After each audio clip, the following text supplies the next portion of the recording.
Hello everyone, Night Guy here, and the topic for today's video is going to be medieval gauntlets, or this pair of medieval gauntlets.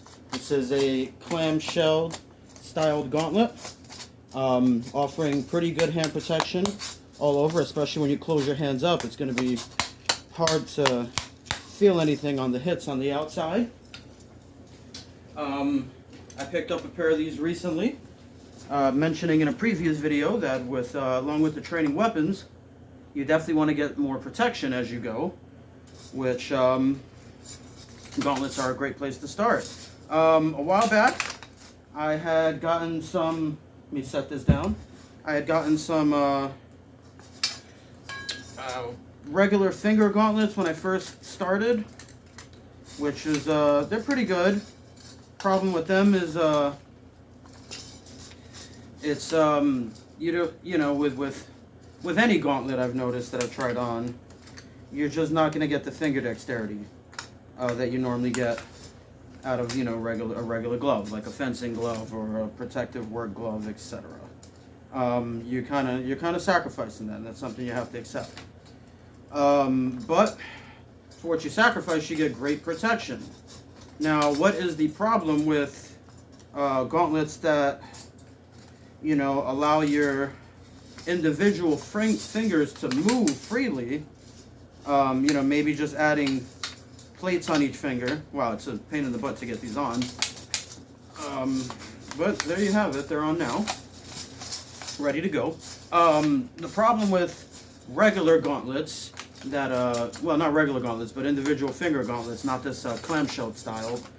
When you take the blow, your fingers are typically going to be pressed up against, a weapon that you're holding. Similar to this warhammer.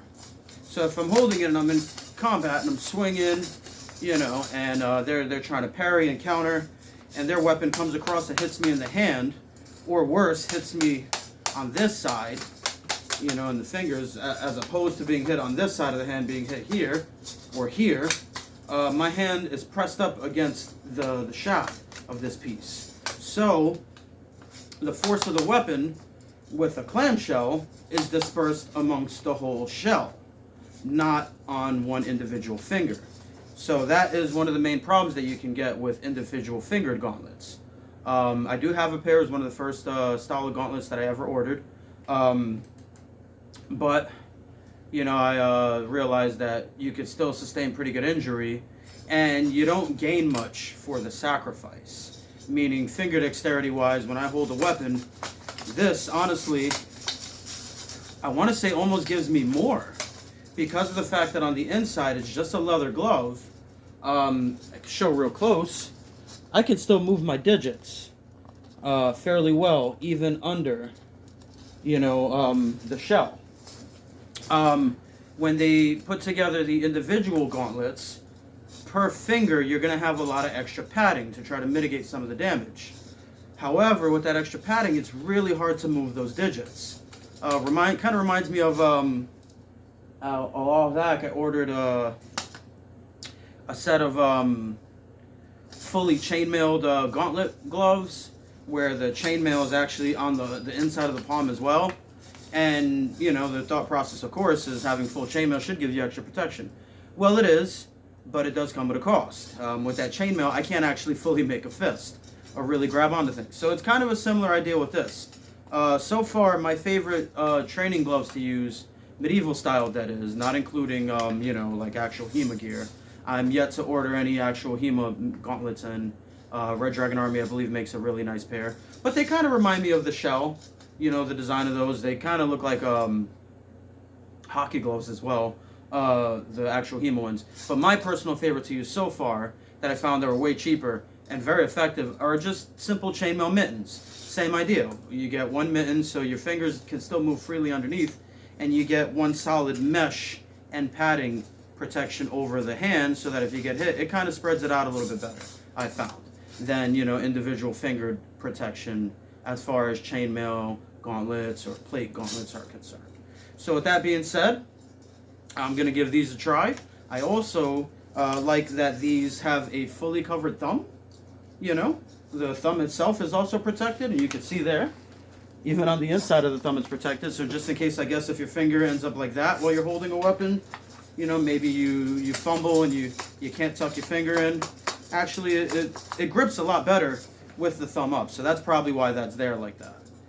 That protection, because you can actually get a much better grip with the thumb up. Now, typically I like to wrap my thumb around the handle or shaft, but you know, I'm noticing with armor you have to make adjustments to your style of fighting as it is anyways, because you know, the more protection you get, you are going to lose some range of motion, even if it's simple chainmail. That being said, I have another pair of gauntlets coming in soon, which is a good combination. It's a clamshell styled gauntlet, but it's not fully shelled like this. You see how this has layers, you know, together that are riveted. The plates are layered over one another. Instead of having the layers in between, it's a few shells with chainmail in between. So I'm guessing that might actually give me even more mobility. So I'm curious. As far as full plate gauntlets are concerned, so far from what I have, these are the only two that I own. There's a set like this, and I have a set that's you know, individual fingered. Let me see if I can show you that real fast. I should have that one out as well. Okay, here we go. Yeah, I do. This was the first set of gauntlets I ever ordered in. So these are individual fingered. You know, one of the things to note that I also like about these is, see how where the wrist is? There's a lot of a good flare for movement. So I get really good wrist dexterity and movement. Whereas with these, you don't really get that. And, you know, these have the individual fingers. But, I mean, they do offer a good amount of protection because at least most of the hand is kind of similar to the clamshell. But then you get the individual fingers. But as you can see there, like I mentioned, really thick padding.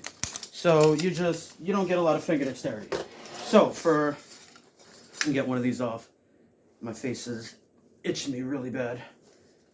Kicking up all this dust and cat hair after moving everything. Anyhow, back to the subject of the plate gauntlets. My favorite style is definitely the clamshell so far. But mind you, that's only out of the two that I own. I don't know how historically accurate these are made, but I think they will work very well for protection. This is supposed to be a set of 16 gauge on this one. The other one was 18 gauge. So this, you know, from what I could tell, should be functional, you know, for actual medieval combat, or at least rated as functional, you know. So I'm definitely going to give them a shot. I may not use them through the whole match. I may switch over to my Mittens. But I'm definitely going to try them out. I'm looking forward to getting the new gauntlets in. So far, my favorite is still going to be the regular old chainmail Mittens. So I'm curious to see what a hybrid between a clamshell and a chainmail mitten would be like. That being said, thanks for watching. Night Guy here. Let me know what you think of medieval gauntlets. And just hand protection in general for armored combat. Alright, let me go ahead and get this off. Thanks for watching.